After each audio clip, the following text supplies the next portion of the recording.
Praise the lord. దేవుని పరిశుద్ధమైన నామమునకు మహిమ కలుగునుగాక.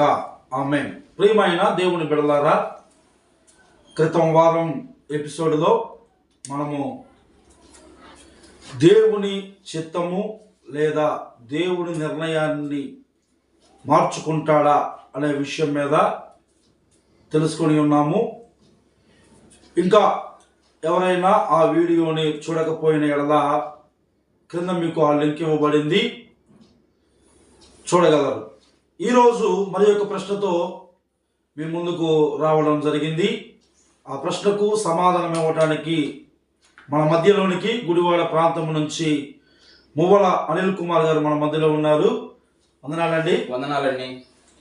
ఈరోజు ప్రశ్న ఏమిటంటే, దేవుడు ఉన్నాడు అనే విషయము తెలియక చనిపోయిన వారు ఎక్కడికి వెళ్తారు అనే ప్రశ్నతో ఈరోజు రావడం జరిగింది. ఓకే, చాలా సంతోషం అండి. ఎందుకంటే నాకు సువార్త ఈ మధ్య వచ్చింది. మా ఊరికి కొద్ది సంవత్సరాల క్రితం వచ్చింది. మరి అంతకుముందు ఇక్కడ సువార్త తెలియదు, దేవుని గురించిన విషయాలు తెలియదు, లేదా దూర ప్రాంతాల్లో వేరే చోట ఉన్న వాళ్ళకి తెలియదు. వాళ్ళకి సువార్త వెళ్ళక ముందు మరి వాళ్ళ పరిస్థితి ఏంటి? సహజంగానే ఇట్లాంటి విషయాలు ఆలోచించడం సహజంగానే జరిగేది అది. కాబట్టి అలాంటి వాళ్ళ గురించి బైబిల్ ఏం చెబుతుంది అంటే, మన సొంత ఆలోచనలు రకరకాలుగా ఉండొచ్చు, కానీ దేవుని వాక్యం ఏం చెబుతుంది అన్న విషయాన్ని మనం అర్థం చేసుకునే ప్రయత్నం చేద్దాం. రోమీయులకు రాసిన పత్రికలో పౌలు అలాంటి విషయాలు చాలా క్లియర్గా ఎక్స్ప్లెయిన్ చేస్తా ఉన్నాడు. అన్యజనుల గురించి, యూదుల గురించి, అందరి గురించి తెలియజేస్తున్నాడు. మొదటి అధ్యాయంలో రాస్తూ యూదులేమి అన్య దేశస్తులేమి, సో అందరూ సమానమే అని చెబుతూ ఉన్నాడు. 1వ అధ్యాయం 18వ వచనం నుంచి చూస్తే దేవుని గుణ లక్షణాలు ఏ విధంగా ప్రజలకు తెలియపరచబడతా ఉన్నాయో మనకు అర్థమవుతుంది. 20వ వచనంలో చూస్తాం, దేవుని లక్షణాలు చాలా ప్రస్ఫుటంగా తెలియజేయబడతా ఉన్నాయి. ఆయన గుణ లక్షణాలు, ఆయన ఏమై ఉన్నాడు అనే విషయాలు, ఆయన దైవశక్తి, కాబట్టి ఆయన యొక్క బలం, ఇవన్నీ కూడా సృష్టిలో ఉన్న వస్తువుల్ని ఆలోచించడం వల్ల ఖచ్చితంగా తెలుస్తుంది. కాబట్టి వీళ్ళకి సువార్త వెళ్ళలేదు అన్న వాళ్ళకు కూడా దేవుని గురించి తెలుసు. ఎందుకంటే దేవుని గురించి తెలియడానికి కొన్ని ప్రాథమిక విషయాలను దేవుడు సృష్టిలోనే పెట్టాడు. అలా చెబుతూ వచ్చి 2వ అధ్యాయంలో, రోమీయులకు రాసిన పత్రిక 2వ అధ్యాయంలో 14-15 వచనాల్లో మనం చూస్తే ఈ విధంగా రాయబడి ఉంటుంది. ధర్మశాస్త్రము లేని అన్యజనులు స్వాభావికముగా ధర్మశాస్త్ర సంబంధమైన క్రియలను చేసిన ఎడల వారు ధర్మశాస్త్రము లేని వారైనను తమకు తామే ధర్మశాస్త్రం అయినట్టున్నారు.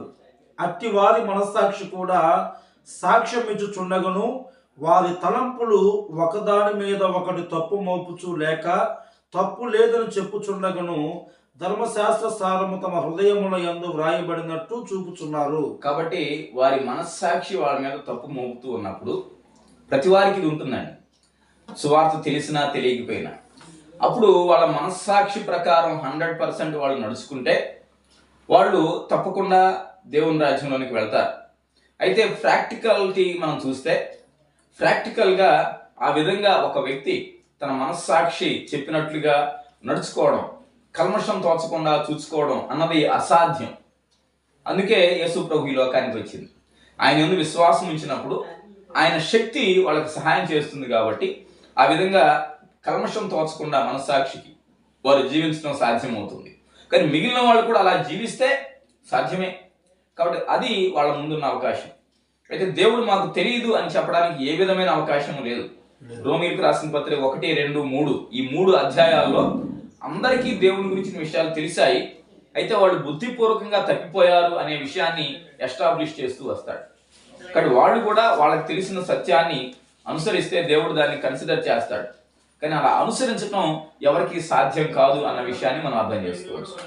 సరే, కొన్ని విషయాల్లో మన దేశంలో ఇంకా చాలా చోట్ల స్వార్థ అందని ప్రాంతాలు చాలా ఉన్నాయి. వారికి యేసుక్రీస్తు గురించి తెలియదు. అంటే ఏ దేవుడు నిజమైన దేవుడు అనేది తెలియక మారు మనసు లేక బాప్తిసం లేక ఉంటారు.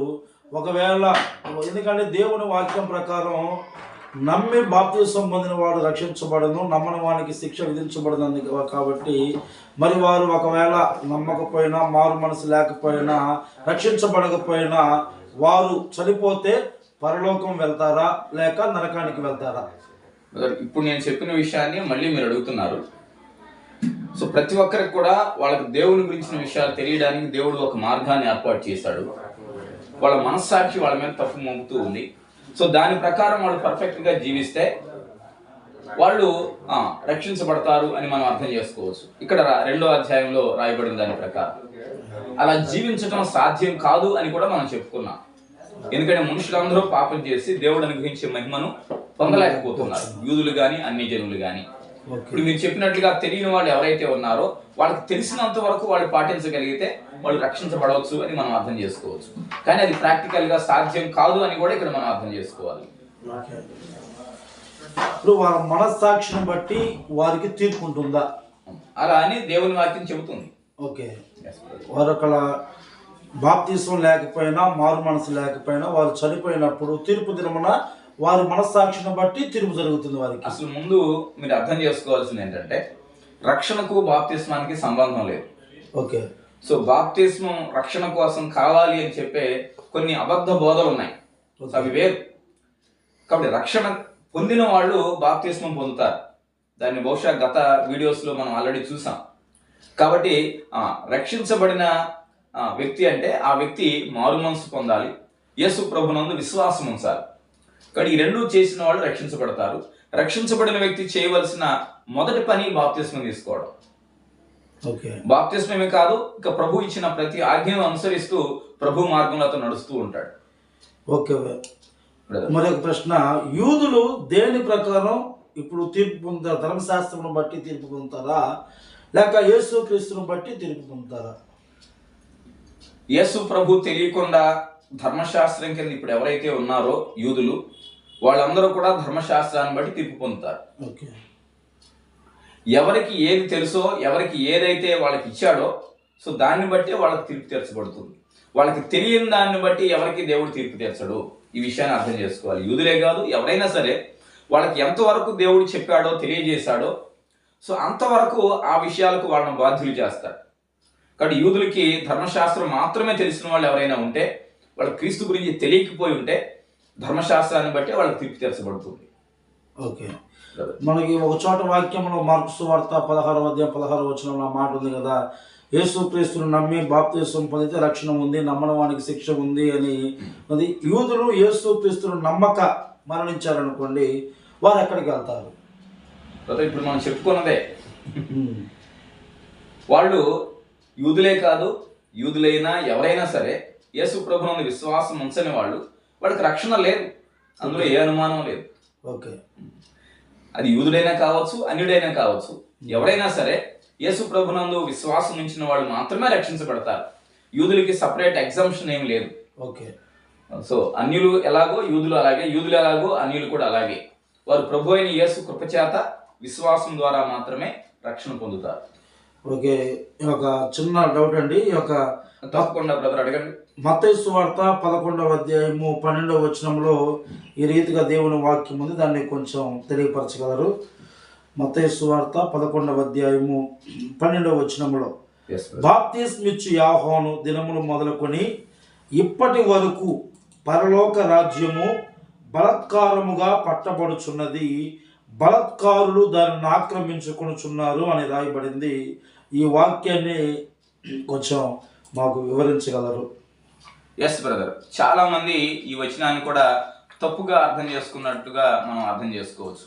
మత్తయి సువార్త 11వ అధ్యాయం 12వ వచనాన్ని మీరు చదివారు. అవును, ఇక్కడ బలాత్కారులు దాన్ని ఆక్రమించుకుంటున్నారు అన్నట్లుగా అది అనిపిస్తుంది. అయితే డిఫరెంట్ ట్రాన్స్లేషన్స్లో మనం చూస్తే, ఒకవేళ తెలుగు బైబిలే చదువుదాం, easy to read version, Telugu easy to read version మనం చూస్తే మత్తయి సువార్త 11వ అధ్యాయం 12వ వచనం నేను చదువుతున్నాను. బాప్తిస్మం ఇచ్చే యోహాను కాలం నుండి నేటి వరకు దేవుని రాజ్యం ముందడుగు వేస్తూ ఉంది, శక్తి గల వాళ్ళు దాన్ని సంపాదించడానికి ప్రయత్నిస్తున్నారు. అంటే బలాత్కారంగా పట్టబడుతుంది అంటే అదేదో దౌర్జన్యంగా పట్టబడుతుందని కాదు. ఎవరైనా పరలోక రాజ్యాల్లో ప్రవేశించాలి అంటే చాలా కష్టపడి అందులో ఎంటర్ అవ్వాల్సి వస్తుంది. ఈజీ వే లేదు. ఎందుకంటే అప్పుడున్న పరిసయ్యులు, శాస్త్రులు వీళ్ళంతా కూడా అడ్డంగా నిలబడ్డారు. దేవుని గురించిన సత్యాన్ని సువార్తను అర్థం చేసుకోవడానికి వాళ్ళు అడ్డంగా ఉన్నారు. ఓకే. దేవుణ్ణి వెంబడించడానికి ఆటంకంగా ఉన్నారు. కాబట్టి అలాంటి పరిస్థితుల్లో సువార్తను విని నమ్మి విశ్వసించటం చాలా కష్టంగా ఉంటుందన్నమాట.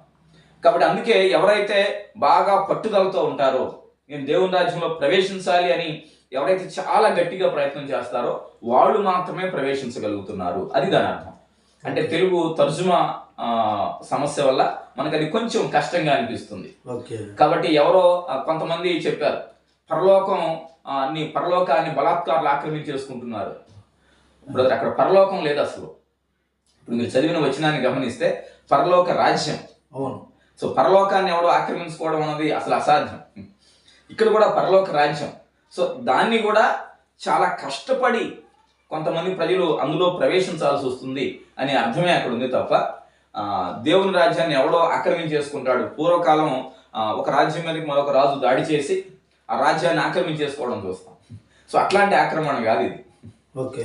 ఆయన యందు విశ్వాసం ఉంచి ఆ రాజ్యంలో ప్రవేశించడం చాలా కష్టం అవుతుంది, చాలా ఇబ్బందికరంగా అందులో ప్రవేశించాల్సి వస్తుంది. నిజంగా పట్టుదల ఉన్న వాళ్ళు మాత్రమే ప్రవేశిస్తున్నారు అన్న భావాన్ని అర్థం చేసుకోవచ్చు.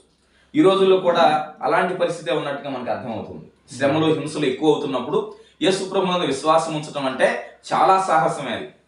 అది చాలా కష్టపడి పని చేయాలి. ఇప్పుడు కూడా ఈ వచనాన్ని మనం చెప్పొచ్చు. నేడు కూడా భారతదేశంలో పరలోక రాజ్యంలో ప్రవేశించే వాళ్ళు చాలా పట్టుదల ఉన్న వాళ్ళు మాత్రమే ప్రవేశించగలరు. సో అంత పట్టుదల లేని వాళ్ళు దేవుని రాజ్యంలో ప్రవేశించడం కష్టంగా ఉంది అని మనం చెప్పుకోవచ్చు. ఓకే అండి. ఇప్పుడు మీరు చెప్పిన వాటిలో పరలోకము వేరుగా పరిగణించబడుతుంది, లేకపోతే పరలోక రాజ్యము వేరుగా పరిగణించబడుతుందా? ఎస్ బ్రదర్, గతంలో మనం ఒక వీడియో చేశాం కదా దాని మీద. కాబట్టి దేవుని రాజ్యం అన్నది అన్ని చోట్ల ఉంటుంది. సో పరలోకం అన్నది ఒక ప్లేస్ అన్నదాన్ని అర్థం చేసుకోవచ్చు. సో గతంలో మనం కంప్లీట్ వీడియో చేసాం. ఒకవేళ ఎవరైనా ఆ వీడియో చూడకపోతే సో డిస్క్రిప్షన్ లో ఆ లింక్ కూడా ఇస్తారు. మీరు దయచేసి ఆ వీడియోని చూస్తే దేవుని రాజ్యాన్ని గురించి మరింత స్పష్టత వస్తుందని మీరు అర్థం చేసుకోవచ్చు. మంచి సార్, చాలా చక్కని విషయాలు తెలియపరిచారు. ఈ యొక్క దేవుడు ఉన్నాడు అనే విషయంలో తెలియక చనిపోయిన వారు ఎక్కడికి వెళ్తారు అనే ఈ యొక్క ఆలోచన వైఖరితో ఉన్న చాలా మంది మా వ్యూవర్స్ ఉంటారు. వారికి మీరు ఇచ్చే మీ యొక్క అమూల్యమైన సలహాలు తెలియపరచగలరు. ముగింపు మాట వండర్ఫుల్ బ్రదర్. దేవుడు ఉన్నాడనే తెలియకుండా ఉన్న ప్రజలు వాళ్ళకి తెలిసినంత వరకు పర్ఫెక్ట్గా జీవిస్తే వాళ్ళు నిత్య జీవాన్ని పొందుతారు. కానీ ఆ విధంగా వాళ్ళకి తెలిసినంత వరకు పర్ఫెక్ట్గా జీవించడం అసాధ్యం అని కూడా దేవుని వాక్యం సెలవిస్తుంది. అయితే వాళ్ళ ముందు ఉన్న ఒకే ఒక మార్గం ఏంటంటే నువ్వు నేను వెళ్ళి వాళ్ళకు సువార్త ప్రకటించటం, దేవుని రాజ్యాన్ని గురించి బోధించటం, యేసు ప్రభు యొక్క విడుదల విమోచన గురించి వాళ్ళకి తెలియజేయడం. ఒకవేళ నువ్వు నీకు అందుబాటులో ఉన్న ఇతరులకు ఆ విధంగా క్రీస్తు సువార్తను ప్రకటించగలిగితే వాళ్ళలో ఎవరూ కూడా నశించకుండా వాళ్ళందరూ రక్షించబడడానికి నువ్వు ఒక కారకంగా ఉండగలుగుతావు. కాబట్టి ఈరోజే మనం ఆలోచించేద్దాం. ఎంతో మంది ఇంకా మన దేశంలో, మన గ్రామంలో, కొన్నిసార్లు మన ప్రాంతాల్లో, కొన్నిసార్లు మన ఇంటి ప్రక్కన కూడా దేవుని గురించి తెలియని వాళ్ళు ఉన్నారు. ఏదో తెలుసు వాళ్ళకి, యేసు ప్రభు వచ్చాడంట, వాళ్ళు ఎవరో దేవుడట అని. అయితే సరైన సువార్త తెలియని వాళ్ళు చాలా మంది మన చుట్టుపక్కల ఉన్నారు. వాళ్ళకి సువార్త చెప్పడానికి ఈ రోజే నువ్వు నిర్ణయం తీసుకోగలిగితే అది చాలా సంతోషం. దేవుడు దాన్ని బట్టి సంతోషిస్తాడు. తగిన ప్రతిఫలాన్ని దేవుని రాజ్యంలో నీకు ఇస్తాడు. ఆ విధంగా ప్రభు సువార్తను ప్రతి ఒక్కరికి ప్రకటించడానికి మనల్ని ప్రభు బలపరిచి ఆయుధపరిచి సిద్ధపరచును గాక. ఆమేన్. చాలా వందనాలండి. వందనాలండి. విన్నారు కదా, దేవుడు ఉన్నాడు అనే విషయం తెలియక ఇంకా చాలా మంది ఉన్నారు. అటువంటి వారు చనిపోతే ఎక్కడికి వెళ్తారు అనే విషయం మీద ఇంతవరకు మనం మాట్లాడుకున్నాం. అలాంటి వారికి వీడియో ద్వారాగా తెలియపరిచేది ఏంటంటే, అటువంటి వారు ఎవరైనా ఉన్నారని తెలిసినప్పుడు వారికి నువ్వు నేను సువార్త అందించవలసిన బాధ్యతను దేవుడు మన మీద ఉంచాడు. చక్కగా మంచి మాటలు విన్నాం. ఈ విషయంలో ఇంకా ఏమైనా డౌట్లు, ప్రశ్నలు, మీ యొక్క ఆలోచనలు, అభిప్రాయాలు ఏమైనా ఉన్నాయా మీరు కామెంట్ రూపంలో మాకు తెలియపరచండి. దానికి మేము సమాధానం ఇవ్వడానికి మేము ప్రయత్నం చేస్తాము. మరి ఒక ప్రశ్నతో వచ్చే వారం మీ ముందుకు వస్తాం. అంతవరకు సెలవు. అందరికీ వందనాలు.